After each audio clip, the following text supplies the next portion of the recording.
On behalf of the Performing Arts Department, we would like to thank you for attending our winter performance this evening. We hope you're ready to bring in the holiday season with our choirs as we perform pieces like Merry Christmas, Darling, Peace, Peace, and Holiday Road. Oh, that reminds me. I have the best joke ever. Are you ready? Sure. Knock, knock. Who's there? Howard. Howard who?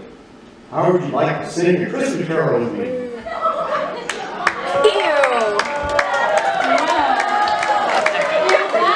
The best bad joke to kick off the holiday season? I don't know what is. I thought it was a pretty creative joke, Dad, if you ask me. It was pretty creative. Before we get started this evening, we would like for you to take out your cell phones and make sure these are on silent mode.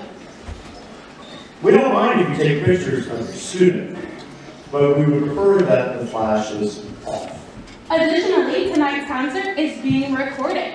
For those of you who would like to rewatch the concert at home, and or send it to a family who couldn't be in attendance this evening. Okay, so our first group up, the Trojan Singers, let's go on that holiday road and kick tonight's performance off.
Great group of kids this year.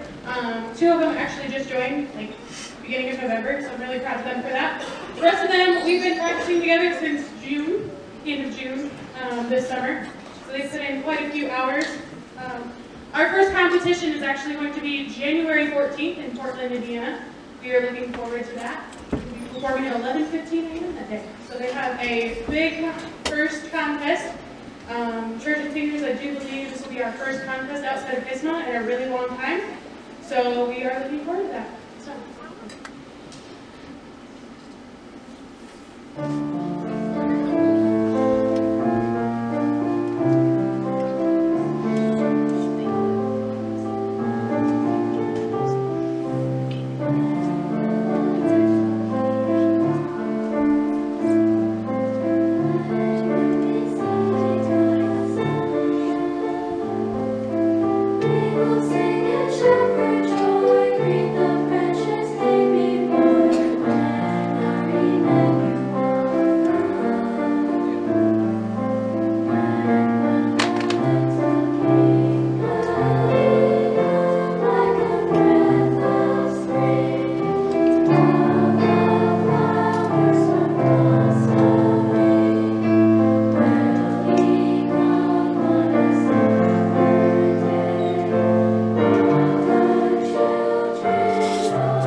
song? Blackout. Okay. Okay.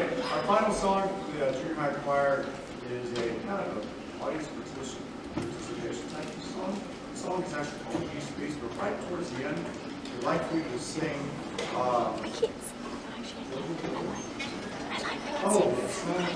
Silent Night. Sorry about that. And you're going to get a little bit of help from one of our members, and they've been like gritting their teeth. Okay, who's going to get the part? Who's going to get the part? And so tonight we're going to have Ella Cook who's going to lead you to the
This next song has been a Triton tradition for quite a number of years, and I don't even know why I even ask every year if they want to do it.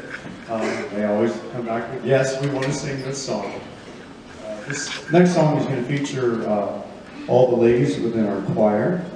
And this song was made popular by the Carpenters, specifically Karen Carpenter and her brother Richard.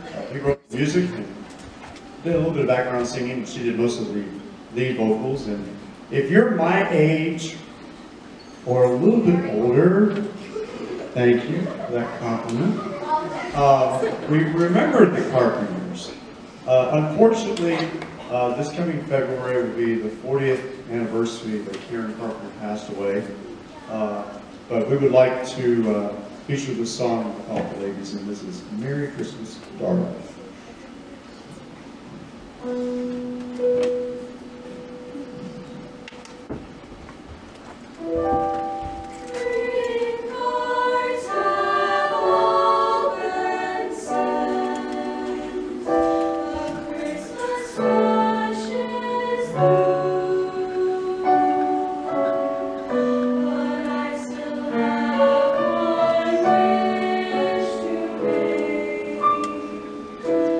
Special one for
their performance this evening, we have one more special piece of music to sing for you.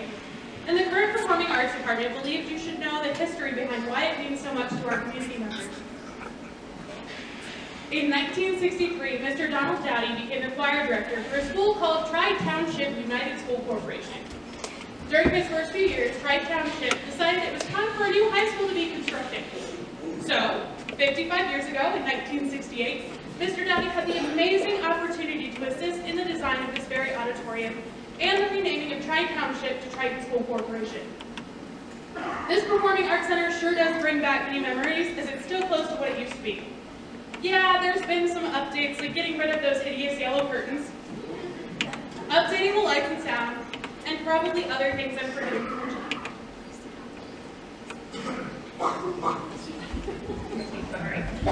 Before we conclude this evening with our final song, Mr. Steele, Mrs. Giesel, and I were able to connect with alumni and interview them about some of the positive encounters Mr. Dowdy shared with his students. So please direct your attention to the screen. I'm Steve Weissert, 1971. Dinese Terry. I was Denise Lehman back from the class of 1984. I'm Sherry Leeper. I used to be Sherry Crick. I graduated in 1976. A lot of good memories, and I learned to appreciate music, and that's Mr. Dowdy instilled that on a lot of us, and it stuck with us through the years. And so it was a very worthwhile experience. I enjoyed every minute of it.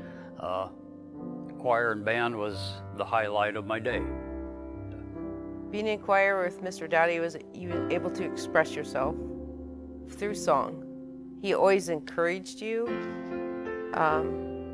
He always tried to fix a problem, move you around. If it didn't work sitting here, you'd sit by somebody else.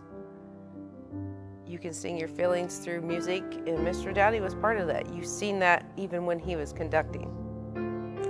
That was my passion. I loved to sing. I was in band, I was in a show choir, which we called swing choir back then, and did that until, I think from my freshman year till my junior year, because I graduated midterm. Yeah, I do have a little story. I've told this before, but this is something that happened 1969 or 1970. We were in the middle of choir practice one day, and practice was going along good. All of a sudden, the smell of a lighted match permeated the air in the choir room. And Mr. Dowdy smelled it, and immediately choir practice stopped. All right, who lit the match? And it was dead silent in the choir room. Nobody said a word. So Mr. Dowdy says, okay, I'm going to start going down the line. I'm going to ask every one of you. I think maybe he started with the guys. So he starts going down the line and probably called us by name. Everybody says, no, it wasn't me. No, it wasn't me. He gets to a boy named Jerry Byer, class of 1970. A great kid. You would have never guessed that he would have done anything that he shouldn't have, because he never did. Everybody liked him. He like I said, he was a great kid, a good student. But what had happened, he had a match in his pocket, and somehow, messing around in his pocket, he lit that match, and probably burned a hole in his pocket. But so he gets to Jerry, and Jerry says, yeah, it was me. Don had a paddle, always, I don't remember if it laid on his desk or was in the drawer or hung on the desk. He grabs his paddle, says, out in the hall, Jerry. So Jerry and Don go out in the hall, and I don't remember if Don shut the door or left it open, but they were out there for just a little bit. All of a sudden we hear this kerwham, and everybody's kind of like in shock. It's like, wow, did Mr. Dowdy really whack him? And so a little bit later, they come walking back in the room, very, very solemn, very sober, very solemn. Jerry got back in his seat, and I don't know, we may have got a little lecture, I don't remember, but choir practice went on. So that's, as far as we all knew, that's what happened that day. Jerry got a whack, and that was that. So jumping ahead, 30, 35, 40 years, I don't remember exactly how much, at a class of 71 reunion, the true story of what happened come out that day. And Don told me this. He said, I took Jerry out there in the hall, and he said, Jerry said to me, Mr. Dowdy, please don't hit me with that paddle. And Don couldn't do it. Instead of hitting Jerry, he took that paddle and he whacked the cement block wall out here in the hallway outside the choir room. And that's what we all heard. And Don, like I said, he didn't have the heart to hit Jerry. And so the story never come out until 40 years later. Unfortunately, we lost Jerry in a terrible accident, so he's not here to tell the story. It would be great if he could, but so that's one of my memories of Don. We find out later, you know, that he wasn't quite as strict as maybe we thought he was, because he couldn't bring himself to hit Jerry. So that's my story. Mr. Dowdy did a lot of the musicals, so we did Sound of Music. He directed that one, and that was a huge one. And I said, okay, Mr. Dowdy, he said, I don't want a big part, but I want a little part. And he gave me a part that had a few lines in it, but I had to audition, but I got picked for that. And he just was inspiring when we were there at the musical. It was a lot of fun. And then we had a cast party afterwards at somebody's house. And it was at my house one year. And it was just a lot of fun. Yeah, when I had my show choir solo, and it was Rock the Boat, which is a pretty lively little number. And Mr. Dowdy was always he never wanted us to do much movement. We always stood with our arms to our sides, you know, and stood straight. And he turned around and he looked at me and he says, now, put a little wiggle in it. And I thought it was something completely out of text for Mr. Dowdy. And so I put a little wiggle in it. And I'm pretty well known for that out of my class.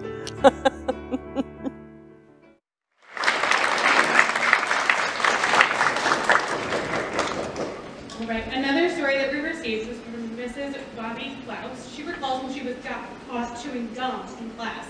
And Mr. Dowdy would call her out on it, of course. And then she would swallow her gum and say, I wasn't chewing gum, Mr. Dowdy.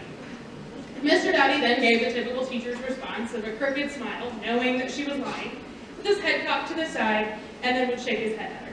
I'm sure we saw that picture in the video. During his tenure at Triton, Mr. Dowdy taught over 1,000 students, as his choirs were almost close to 100. He loved to share his love of music with others and nurtured each student who walked into his class. He spent a lot of time with his students, from teaching private voice lessons at his home to solo ensemble contests, Trojan singers, musicals, and choir.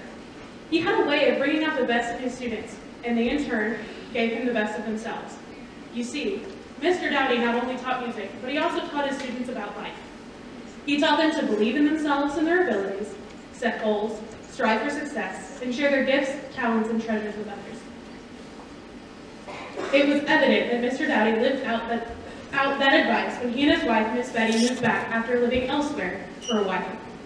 Upon their return, they were looking for a church and visited the country church here in Bourbon. Mr. Dowdy was reunited with many of his former students who attended there, and he began attending choir rehearsals. It was like he had stepped back into teaching his kids, as he called them. He shared his love for music with his students and many others once again. Miss Kathy White recollects, it it was special to be able to hear some of the guys that used to be in choir during a program at our church and watch Mr. Dowdy direct again. Before Mr. Dowdy passed away, he asked his kids to sing a song at his funeral, and of course they did. This simple act spoke volumes about the respect these alumni had for him in life and after he left this earthly home. All of this is to say that Mr. Dowdy gave his successors some big shoes to fill here at Triton. Sorry. Serious moment, interrupted. At this time, Nathan, I kind of need some house lights, please.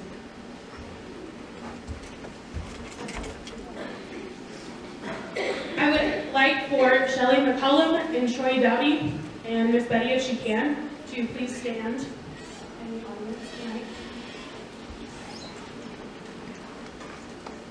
We have a couple of things from the Performing Arts Department staff. We're thankful for you guys being here and traveling this far to get here tonight. In honor of your husband and father's many years of service and dedication to the music program here at Triton, the current Performing Arts Department would like to present you and your family with this plaque and a copy of the video that was shown this evening to express our gratitude. So we have a plaque that we're going to give to the family and some flowers, and then we have a plaque that we're going to be hanging outside of the Performing Arts Center here at Triton in dedication of Mr. Dowdy. On the plaque,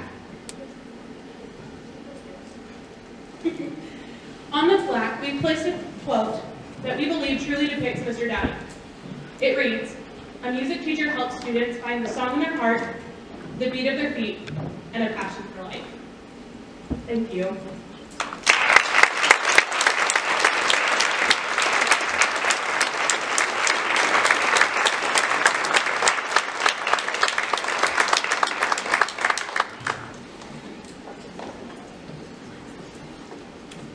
Finally, at this time, we would like to invite all Triton Choir alumni to join our current students who are going to make their leaves to the stage.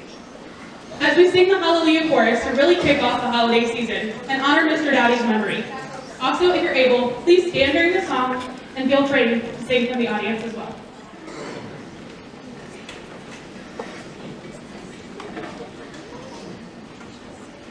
Hello, everybody. My name is Hayden Skrilachikia. I am one of the seniors this year. This is Brandy and this is Madeline, and we are here to present a gift to our pianist. Her name is Robin. Please. Ever since I started choir, she has been a pianist, which was it's absolutely lovely to have a familiar face playing piano for you every year. I adore seeing her whenever she comes in, and she helps us out so much with pretty much everything we need her for, and I'm just very thankful that she's able to help us.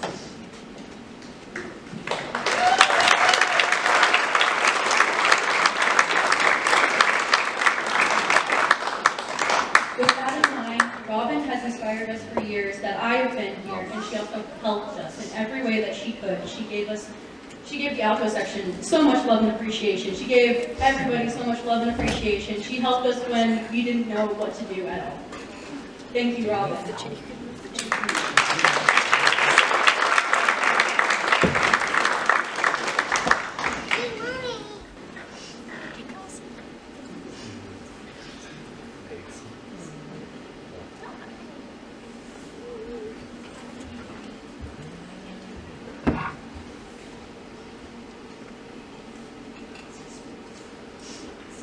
And now tonight it's a privilege for me to have the opportunity to conduct all these wonderful people, both Trojans of the past and Trojans of the present. The Hallelujah Chorus.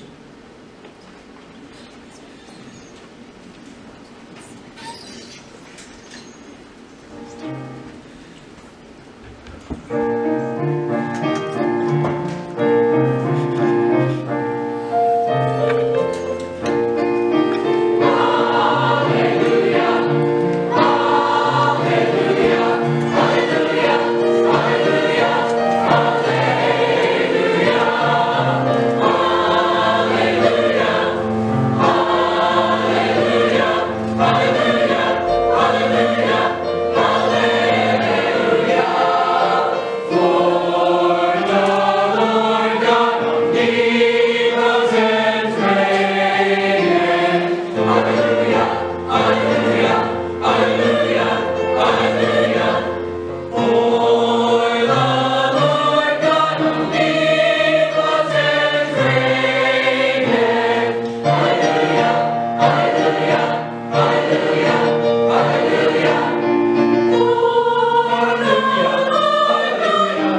So much for coming out tonight, and thank you to the Dowdy family and giving us this opportunity to recognize a man who made such a great impact in our music department here at Triton. Have a great evening, Merry Christmas, and Happy New Year. Thanks.